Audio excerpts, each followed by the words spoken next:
जय जगन्नाथ। मैं शिवानी चक्रवर्ती अपने चैनल बॉम्ब फूड टेल्स में आप सबका स्वागत करते हैं। 2026 की जो रथ यात्रा की सीरीज है हमारी, जिसका नाम है आहे नीलो सोइलो, तो उसका आज पहला एपिसोड है और हम आप सबका स्वागत करते हैं।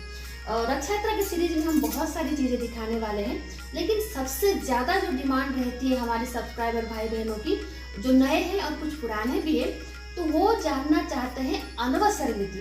तो सबसे पहले हमने तो सोचा था कोई भोग की रेसिपी आज हम सबसे पहले एपिसोड में डालें, लेकिन क्योंकि सबसे ज्यादा जो रिक्वेस्ट होती है वो अनवसर नीति जानने की रहती है।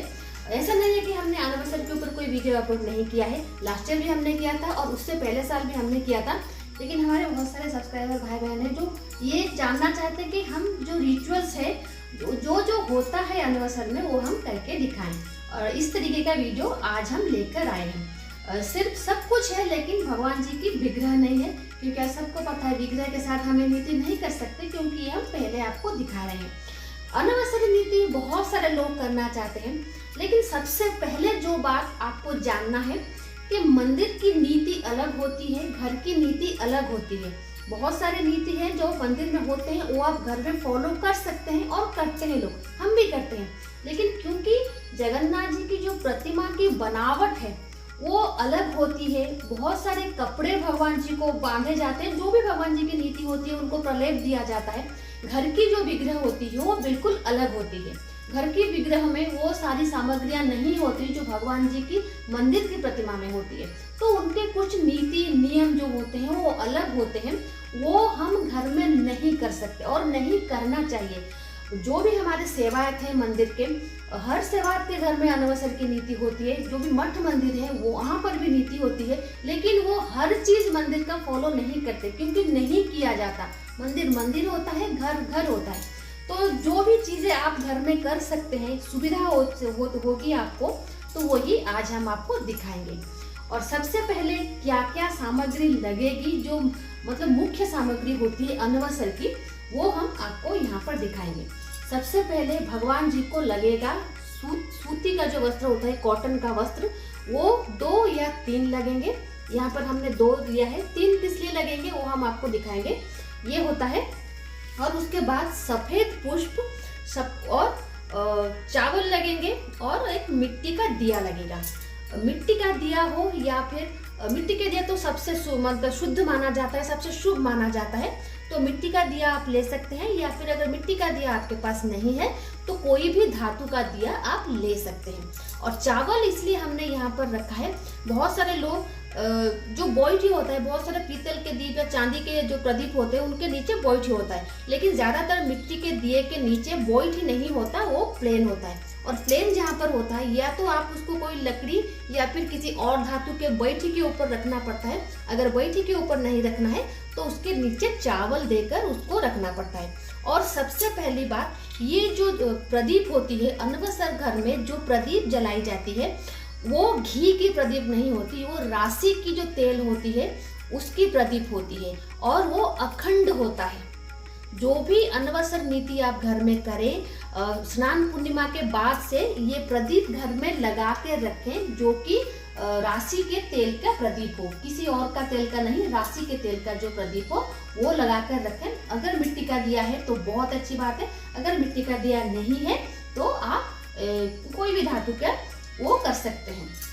और जो सूती का वस्त्र है वो हम इसलिए ले रहे हैं क्योंकि जगन्नाथ जी को जो अनवसर नीति प्रभु का है उसमें श्वेत वस्त्र प्रदान किए जाते हैं। वो श्वेत वस्त्र पहनते भी हैं, श्वेत वस्त्र ओढ़ते भी हैं, और जो नीचे दिया जाता है वो भी श्वेत वस्त्र होता है। तो ये देखिए, ये हम आपको दिखाने के लिए लास्ट जो हमने वीडियो दिया था, इसे हमने करके नहीं दिखाया था, सिर्फ बताया था क्या क्या होता है। तो वहाँ पर कमेंट आया था, नहीं दीदी आप पूरा प्रॉपर प्रोसेस जो है वो करके दिखाए, तो अभी हम ये करके दिखा रहे हैं। तो ये देखिए, ऐसा जब भगवान जी के स्नान करें, लेकिन सबसे पहले क्या करें, वो जो मिट्टी का प्रदीप होता है ना, जो राशि तेल का जो प्रदीप होता है उसको प्रज्वलन करें। जैसे हमने यहाँ पर मिट्टी का दिया लिया है, तो यहाँ पर तो ये बिना बैठी वाला है, तो जो चावल हमने लिया था, तो एक प्रॉपर जगह ऐसा आप चुने जहाँ पर आप उस दिए को रखें और वो अखंड दिया हो भगवान जी के नव यौवन दर्शन कर। तो वो दिया भगवान जी का रखें, तो उसके ऊपर एक पुष्प रखें, कोई भी पुष्प, अगर श्वेत पुष्प होता है तो बहुत अच्छी बात है।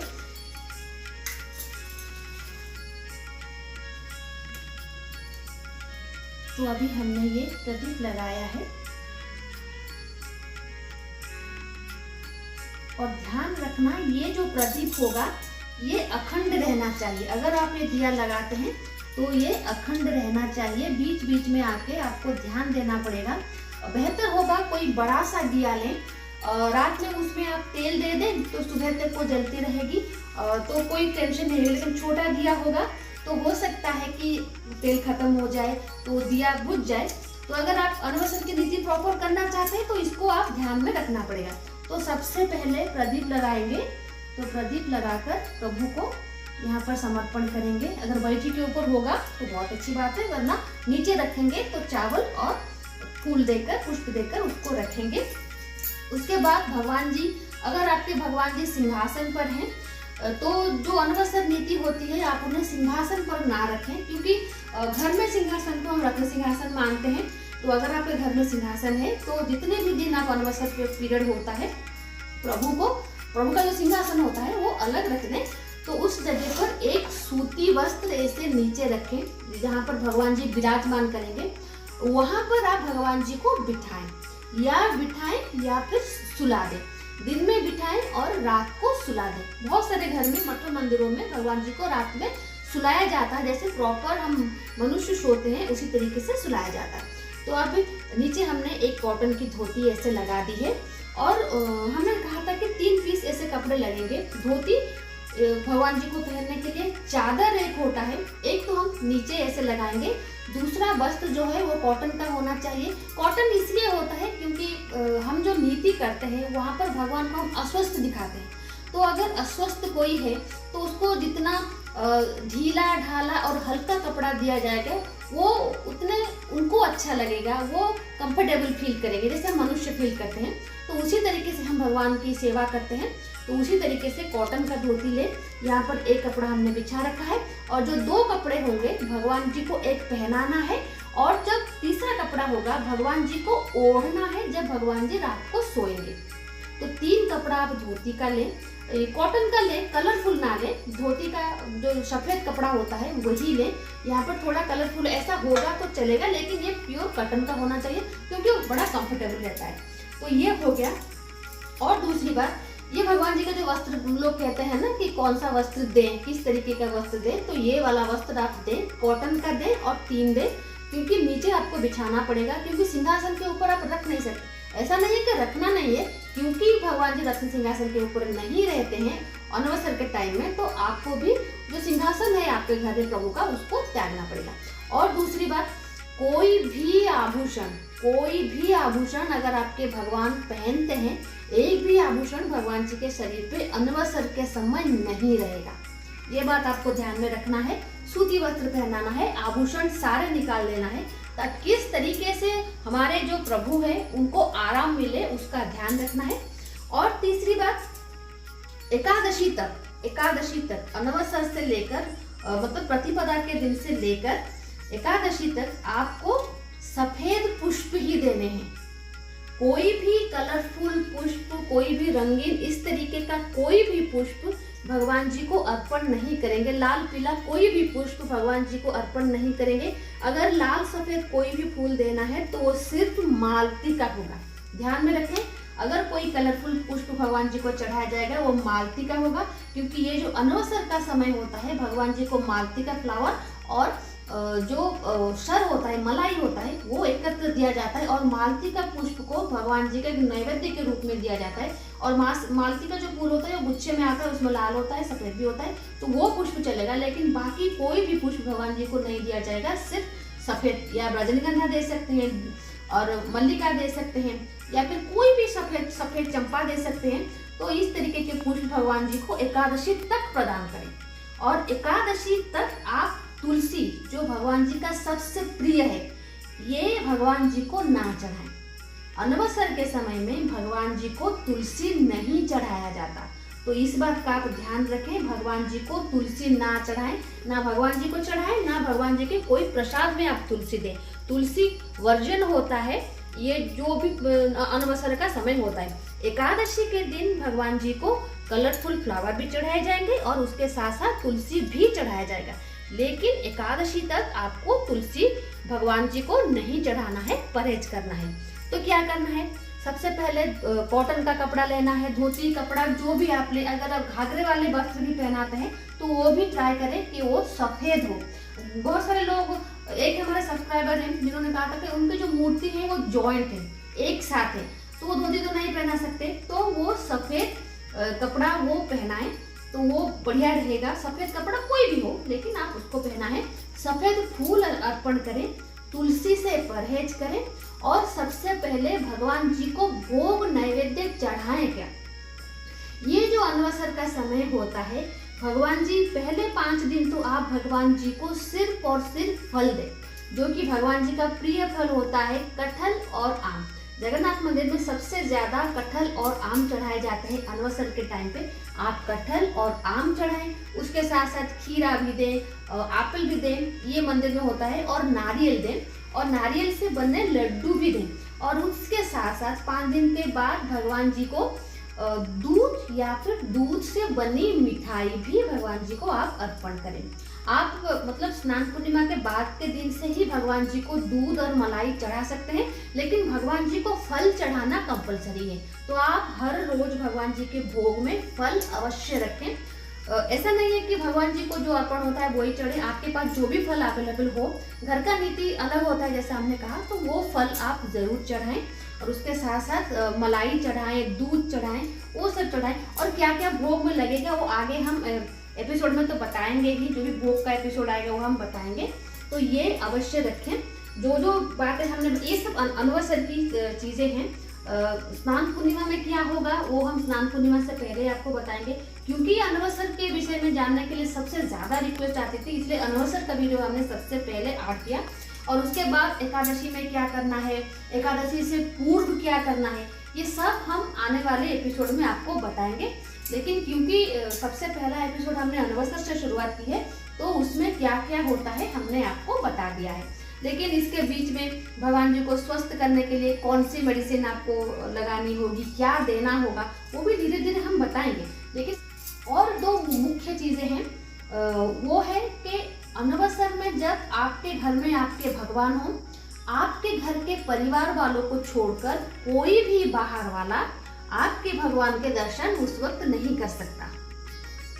ये जो बातें हैं, इसका आप ध्यान रखें। जगन्नाथ मंदिर की जो ये नीति है, क्योंकि वो मंदिर है, जगन्नाथ जी वहाँ पर भगवान के रूप में है, वो मंदिर है, भक्त जाते हैं दर्शन करने के लिए, तो वहाँ पर पट्टी दियों का व्यवस्था है। और ये जो पट्टी दियों का व्यवस्था है, ये घर के लिए नहीं है। बहुत सारे लोग घर में पट्टी दियों का व्यवस्था करते हैं और उनको लगता है कि भगवान अस्वस्थ हो गए हैं और वो मतलब उनकी सेवा नहीं होगी, उनकी पूजा नहीं होगी। ये गलत कॉन्सेप्ट है। भगवान अस्वस्थ हैं, ये जो हम भगवान की सेवा करेंगे वो भगवान जी की पूजा ही है। भगवान जी को अन्न भोग हम नहीं लगा सकते, डेली का जो भोग हम लगाते हैं दूसरी मिठाई वो नहीं लगा सकते, लेकिन भगवान जी को जो भी भोग लगाना है, पंचोपचार में भोग लगाना है, प्रदीप देना है, धूप देना है, सब कुछ देना है, लेकिन भगवान जी की ये पूजा ही होगी। आप भगवान जी की पूजा नहीं बंद कर सकते। और पट्टी दिया, घर में पट्टी दिया लोग लगा देते हैं कि हम पट्टी दिया लगाएंगे। पट्टी दिया का जो कंसेप्ट है वो मंदिर के लिए है, क्योंकि वो मंदिर है, मंदिर बंद नहीं हो सकता, देव दर्शन बंद नहीं हो सकता, लेकिन क्योंकि भगवान जी अस्वस्थ हैं, वो गुप्त रहेंगे, वो भी नीति है। उनके जो ज्ञाति जन है, मतलब जो भाई हैं, वो दैतापति लोग हैं, तो वो उनकी सेवा करेंगे। तो जैसे दैतापति के अलावा जगन्नाथ जी को कोई नहीं दे सकता अनवसर के समय में, उसी तरीके से भगवान जी जब आपके घर में अनवसर की सेवा लेते हैं, तो आपके परिवार के अलावा भी किसी और को अपने भगवान जी के दर्शन करने ना दें। अगर आपका जो ठाकुर का घर होता है, जो मंदिर होता है, घर का मंदिर, अगर वो अलग है तो बहुत अच्छी बात है, लेकिन अगर अलग नहीं है, किसी हॉल में है या किसी बेडरूम में है, तो भगवान जी की पूजा करने के बाद उस मंदिर को आप ढक दें, किसी भी बाहर वाले को वहाँ पर आने ना दें। और एक बात, ये जो हमने पट्टी दियों की व्यवस्था की, बहुत सारे लोग घर में पट्टी दियाँ लगाते हैं, तो पट्टी दियाँ घर में लगाने की जरूरत नहीं है।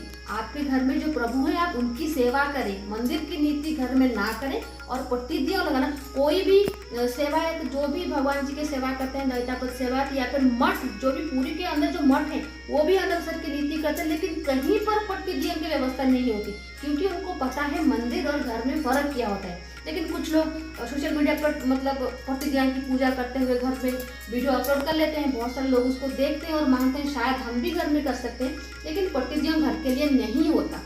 और एक बात, जब भी अनवसर का समय जितना हो उसमें आप घर में बहुत सारे नॉइज ना करें, म्यूजिक वगैरह बहुत लाउडली ना बजाएं, क्योंकि भगवान अस्वस्थ होते हैं, उनको शांति चाहिए होती है। और घंटी वगैरह वो ज़्यादा जोर से मत बजाएं। दूसरे भगवान भी हैं, उनकी भी पूजा होगी घर में, तो घंटी बजाना होगा, लेकिन धीरे धीरे बजाएं। ध्यान में रखें कि भगवान जगन्नाथ जी अस्वस्थ हैं। तो ये सारी बातों को आप ध्यान में रखें और अपने अनवसर की नीति सुचारू रूप से पालन करें। तो ये था आज का पहला वीडियो अनवसर की नीति के ऊपर। और जो कल की हम रेसिपी लेकर आएंगे या फिर किसी और टॉपिक पर हम लेकर आएंगे वीडियो, वो भी आपको अच्छा ही लगेगा। तो आज के लिए इतना ही, रहते हैं। जय जगन्नाथ, जय माता।